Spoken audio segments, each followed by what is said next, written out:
Vamos então dar continuidade à nossa leitura do livro Devassando o Invisível, de Ivone do Amaral Pereira. São estudos sobre os fenômenos e fatos transcendentes observados pela mediunidade, sob orientação dos espíritos guias da médium. Continuando o capítulo 3, Frederico Chopin na espiritualidade, segunda parte. Confessamos que somente começamos a nos interessar verdadeiramente por esse inconfundível gênio da arte, que foi Frederico Chopin, depois que, através da mediunidade, nos vimos surpreendidas pela sua presença espiritual. É bem verdade que, desde a nossa infância, certas composições dele, ouvidas de quando em vez, reproduzidas em pianos da vizinhança, exerciam sobre nossa sensibilidade fortes impressões, extraindo da subconsciência algo comovente que provocava as lágrimas do coração, a ansiedade singular de regressar a um lugar ignorado, cuja lembrança as barreiras corporais obstavam vir à superfície das recordações propriamente ditas, ansiedade que muitas vezes se transformava em verdadeira inquietação. Lá pelo ano de 1931, entretanto, na noite de 30 de junho, médium já desenvolvida, com a particularidade de nos afastarmos do cárcere corporal com muita lucidez, vivendo assim muito da vida espiritual e dela nos recordando, por vezes, ao despertar do transe, deu-se o nosso primeiro encontro com a entidade desencarnada Frederico Chopin. Nosso espírito familiar, Charles, que afirma ter vivido sua última existência terrena na época do grande artista, reinado de Louis Philippe na França, na mesma época que Victor Hugo, Allan Kardec e outras eminentes figuras da literatura, das artes e da filosofia. Charles deu-nos a conhecer, na data mencionada, um pungente drama a que assistira à mesma época, em Paris. Esse drama, ultimamente escrito pelo próprio Charles através de nossa faculdade mediúnica, foi dado ao público pela Federação Espírita Brasileira sob o nome de Amor e Ódio. No ambiente espiritual inesquecível a que então fomos transportados, transformavam-se várias personagens, além do próprio Charles e da entidade Gaston d'Alberville, figura principal daquela obra, a quem Charles reconhecera pessoalmente em Paris. Destacavam-se dentre elas Victor Hugo, Frederico Chopin, que se deixara ver tocando em um piano de dimensões mais avantajadas do que o comum dos pianos que conhecemos. Observamos que o grande músico se apresentava elegantemente trajado, como para um concerto, e sua aparência inteiramente humanizada, porque materializada, prestava-se à observação, impressionando a memória como só ia acontecer na Terra, onde guardamos a recordação da indumentária usada pelos nossos amigos e comparsas na sociedade.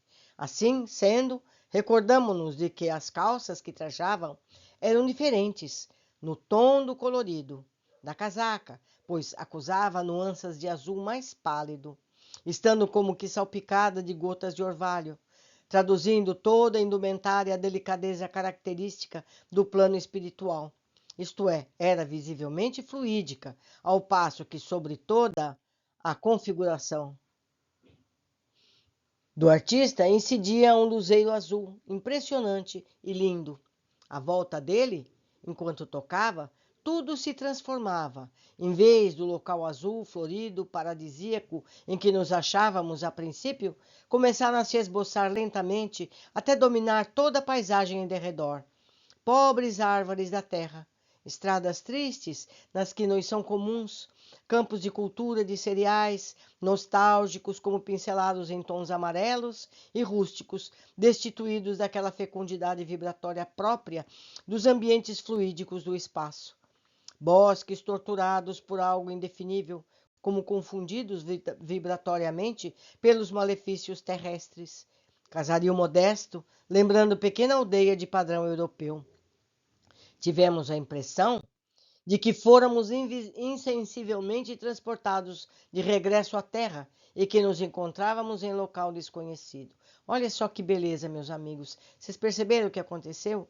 À medida que Chopin tocava o piano espiritual, toda a paisagem à volta foi se transformando. como que fosse a inspiração da melodia, em um ambiente terrestre, com árvores da terra, paisagens aqui da terra, inclusive imóveis como os nossos aqui. Vamos continuar. Tão intensamente se impunha esse panorama à nossa perspectiva, que tivemos a sensação de caminhar por uma estrada que tínhamos certeza iria findar em um lugar determinado. Era como a perspectiva apresentada num filme cinematográfico, com a particularidade, porém, de sugerir ao observador que ele se encontrava dentro da paisagem, em vez de estar apreciando externamente. Notando nossa estranheza, ou desejando mais provavelmente proporcionar elementos para estudos e meditações, Charles explicou. São paisagens da antiga Polônia, que ele gosta de recordar e reter, tornando-o presente, aprofundando-se mentalmente pelo passado, pois ainda é sensível à lembrança da casa paterna, ao seu antigo berço natal. Ele gosta da terra, o que mais uma vez indicará que os cenários fluídicos são realizações da mente de cada um, e que o agrupamento de pensamentos em harmonização de vontades que se servem para a efetivação do que desejam criar, do fluido radioso do éter sublimado, tal como nós encarnados nos servimos da matéria ao nosso dispor, na Terra, para as nossas realizações. A partir dessa data, frequentemente, nosso espírito era posto em contato com o dele, sempre sob a influência e a proteção de Charles, afigurando-se que ou foram ambos bons amigos aqui na Terra quando encarnados, ou data do estágio espiritual a visível solidariedade que suas aparições e manifestações demonstram. E com esse contato vem sendo, por assim dizer, ininterruptos, como foi com o saudoso Camilo e demais amigos espirituais, quer favorecido pelo estado de desdobramento consciente da nossa personalidade espiritual, quer através de materializações muito nítidas durante a vigília. Por vezes, sua presença se revela apenas através do perfume. Assim sendo, deixa recender o aroma de violeta, às vezes também percebido por outras pessoas. Mas esse aroma, não tão espiritualizado como os outros que o além costuma oferecer aos médiuns, afigurou-se-nos, a princípio, trazer a particularidade da violeta colhida num dia chuvoso, pois dir-se-ia mesclado de um sutil cheiro de terra molhada. Mais tarde, porém, o próprio Chopin apresentou-se sorridente e deu-nos a contemplar duas violetas acompanhadas de uma folha, rematando o gesto com a seguinte explicação: não é cheiro de terra molhada, mas de algumas folha de violeta colhida em dia de chuva. Ora, esse pormenor identifica sua presença quando não se materializa e o diferencia de qualquer outro espírito, de Charles, por exemplo, que igualmente se revela através de muito sutil e espiritualizado perfume de violeta, mas sem o característico da folha molhada. Não conseguiríamos jamais terminar a leitura de qualquer narrativa da vida de Frederic Chopin, embora o tivéssemos tentado algumas vezes. Algo indefinível que nos perturba e atormenta impede-nos de fazê-lo. Ignoramos, portanto, quase tudo acerca de sua passada vida, como ignoramos se ele, como homem, se perfumava com violeta. Se não se perfumava, perfuma-se hoje, na espiritualidade, como essa essência. Pediu-nos certa vez que não lêssemos noticiário algum sobre sua personalidade humana, revelando com isso desgosto pelos comentários que o mundo ainda tece a respeito de certos aspectos de sua vida. Cremos que nenhum espírito genial ou não vê com satisfação comentários ou biografias que tratem de alguns deslizes por eles cometidos durante o estado humano. Tantas mentes a lerem tais noticiários, tão variadas trocas de ideias em torno de seus passados atos, estabelecem correntes magneto-vibratórias poderosas que têm a propriedade de atingi-los, avivando em suas potencialidades anímicas a lembrança de fatos passados que eles próprios desejariam esquecer. De outro lado, os amigos e comparsas de além-túmulo igualmente passarão a conhecer, através de tais processos, as mesmas particularidades a que muito os desgosta, humilha e envergonha não raro. Será, pois, como que um jornal, um comentário radiofônico que os difamassem publicamente, o que muito os constrange e entristece, sem falar no desgosto de constatar que as sucessivas gerações terrenas também conhecerão seus deslizes, de que tanto se arrependem, com agravante, algumas vezes, de os imitarem no que praticaram de censurável.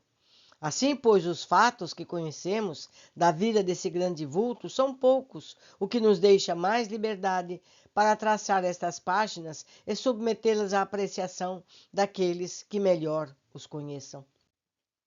De outro modo, interessa-nos a experiência espírita que tudo isso representa, e é exatamente o que nos atrai em nossa convivência mediúnica com a entidade espiritual de Frederic Chopin. Dessa convivência, temos colhido a observação de que, no além, ele se mostra grandemente polido de maneiras, mesmo aristocrata, porém tímido, desencorajado, sem transmitir mensagens escritas, porque afirma quase infantilmente: só sei expressar-me por música. Mostra-se afetuoso e discreto, pouco expansível, geralmente entristecido.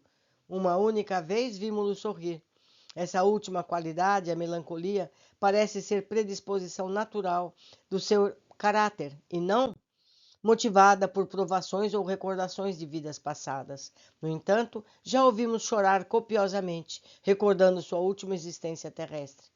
Quando se deixa ver, não conseguimos conter as lágrimas, o que é compreensível, pois a presença real de um habitante do invisível é sempre impressionante, e um médium não enfrentará um fenômeno dessa natureza sem lágrimas de muito grata emoção, sobretudo em se tratando de entidade evoluída espiritualmente. Todavia, mesmo a presença de um obsessor, um suicida, uma verdadeira se verdadeira, provocará igualmente lágrimas, pois a verdade impõe-se com muita força, chocando sempre a nossa sensibilidade.